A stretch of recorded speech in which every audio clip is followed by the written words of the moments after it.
ini kami kelompok 9 akan melakukan wawancara dengan Bapak Abdul Aziz Ridho selaku Ketua Kelompok Tani Makarti Tani.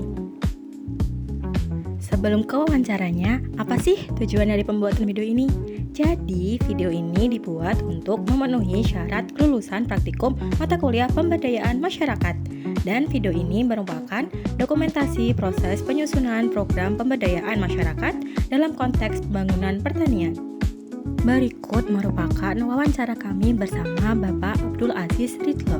Komoditas yang didayakan itu sebetulnya masing-masing anggota. Jadi yang dikelola oleh kelompok itu sebetulnya nggak ada. Berdasarkan wawancara dengan Bapak Aziz, diketahui bahwa kelompok tani Makarti Tani yang berada di Desa Kebocoran beranggotakan 24 petani laki-laki dan berada di bawah binaan BPP Kedung Banteng dengan struktur kepengurusan sebagai berikut. Kelompok ini mengelola usaha tani padi, palawija, dan hortikultura, tetapi masih dikelola sendiri karena keterbatasan lahan. Potensi dari kelompok tani ini adalah ternak sapi sebanyak 8 ekor, yang menghasilkan potensi besar dalam menghasilkan pupuk organik sebanyak 2,5 ton dalam sekali produksi. Namun, walaupun memiliki potensi besar dalam produksi pupuk, kelompok tani Makarti Tani masih menghadapi berbagai permasalahan, yaitu keterbatasan pengetahuan teknis, kurangnya tenaga kerja, belum adanya sertifikasi pupuk kandang, ketiadaan label produk, serta pemasaran yang masih kurang berkembang. Berdasarkan hal tersebut, kelompok kami mengangkat program dengan judul Pendampingan Uji Lab Pupuk Kandang sebagai strategi pemberdayaan dan peningkatan pemasaran produk kelompok tani Makarti Tani. Tujuan dari program ini adalah untuk meningkatkan kualitas dan pemasaran pupuk organik kelompok tani Makarti Tani agar produk lebih berdaya saing dan mampu memperluas akses pasar. Untuk mencapai tujuan tersebut, diperlukan penyusunan rencana kegiatan yang matang. Berikut disajikan cuplikan diskusi kelompok yang dilakukan dalam proses merumuskan rencana kegiatan tersebut. Itu masih terkait yang pengen kemasan lebih luas makannya.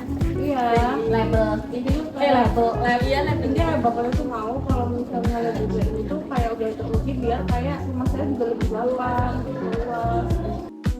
Berdasarkan tujuan dari program yang akan dilakukan, ditentukan pula siapa penerima manfaat dan juga aktor yang berperan dalam program tersebut.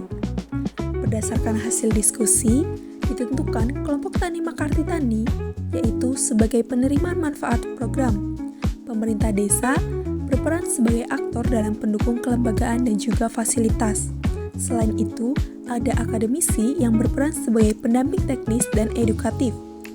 Program ini akan dilaksanakan secara bertahap dalam kurun waktu kurang lebih 1 bulan dan bertempat di Balai Kelompok Tani Makarti Tani. Program pemberdayaan ini dilaksanakan urut bertahap mulai dari pelatihan pengambilan sampel, pendampingan uji laboratorium, penyusunan label produk, branding produk, pemasaran via WhatsApp bisnis, pencatatan produksi dan penjualan, implementasi sistem hingga tahap monitoring. Rencana disusun sesuai dengan kebutuhan Poktan Makarti Tani berdasarkan berbagai pertimbangan. Produksi pupuk yang melimpah membutuhkan pemasaran yang luas, labeling yang proper dan metode pemasaran yang mempermudah dalam memasarkan produk sebagai alasan adanya kegiatan-kegiatan tersebut. Pendampingan dari awal hingga akhir bertujuan untuk memastikan bahwa kegiatan yang dilaksanakan benar-benar dapat memberdayakan Poktan Makarti Tani. Setelah kegiatan berlangsung, anggota Poktan diharapkan mampu mengetahui prosedur uji lab, pelabelan, pencatatan, hingga pemasaran produk dan mengimplementasikannya sendiri.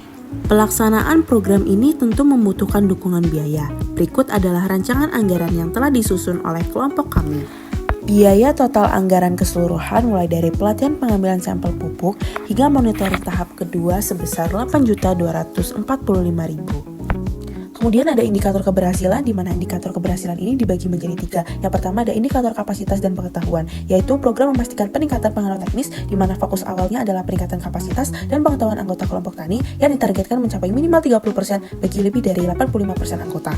Kemudian ada tingkat partisipasi dan kehadiran anggota pada sesi praktik langsung dengan target tingkat partisipasi dan kehadiran pada sesi praktik langsung minimal lebih dari 80%. Indikator kedua adalah indikator mutu dan produk ataupun output visi.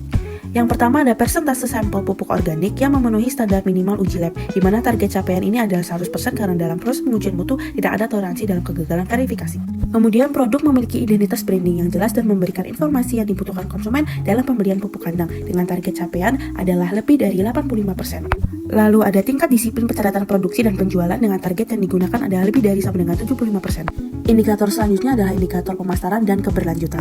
Yang pertama ada alur pemesanan yang menggunakan katalog WhatsApp bisnis dengan target capaian ada lebih dari sama dengan 65%. Kemudian ada peningkatan jumlah pesanan atau penjualan bulanan dibandingkan dengan sebelum program dengan target capaian ini adalah lebih dari sama dengan 20%. Kemudian yang terakhir adalah penguasaan anggota Pokta dalam menangani kendala teknis dan administrasi dengan target capaian adalah 60%. Jadi dapat disimpulkan bahwa kelompok tani Makartitani telah berhasil memproduksi pupuk kandang sebagai produk turunan dari usaha ternak, namun menghadapi permasalahan.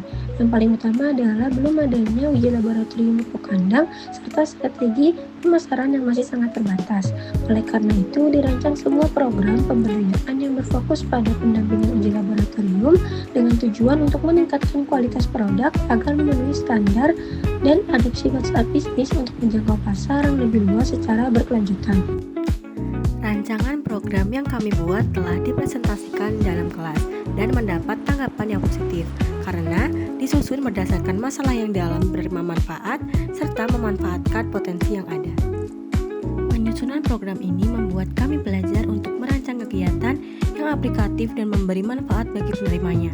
Terima kasih.